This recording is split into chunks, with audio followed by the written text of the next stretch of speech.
Sarah, what's the importance of this report? Why is it so significant?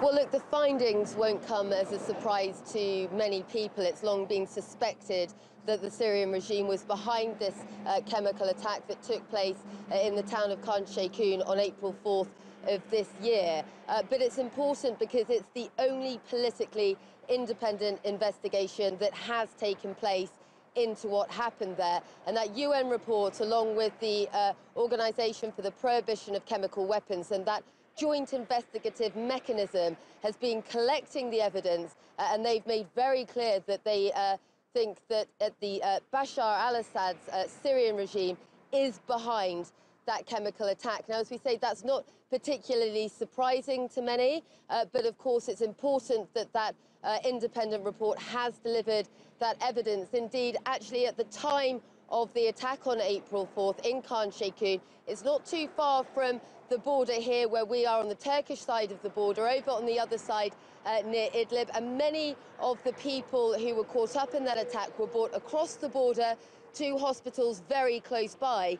TRT had a team on the ground at the time that that attack took place, and immediately doctors were able to identify that this was some kind of nerve agent that had been used against people, and that was where you saw those very shocking images of people foaming at the mouths. More than 80 people were killed in that attack, women and children, and that report also stating that the nerve agent used was sarin gas, and saying unequivocally that they feel they've got enough evidence to point the finger very squarely at the Syrian regime for this, of course going against the Syrian regime and Russia's denials over that.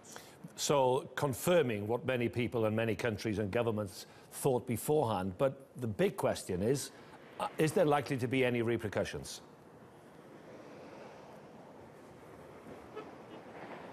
Well, that is the question that everyone is going to be asking here. Since the start of more than 6 years of war in Syria, the Syrian regime has constantly denied the use of chemical weapons.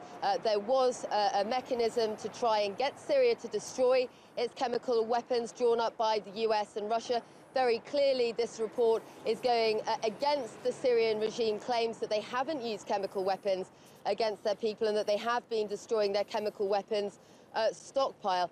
Now, interestingly, when you actually talk about repercussions, the difficulty is that the immediate repercussions might actually be against the mechanism that drew up this evidence. The UN mandate for this investigation, that was agreed by the 15 members unanimously of the Security Council. That was extended last year.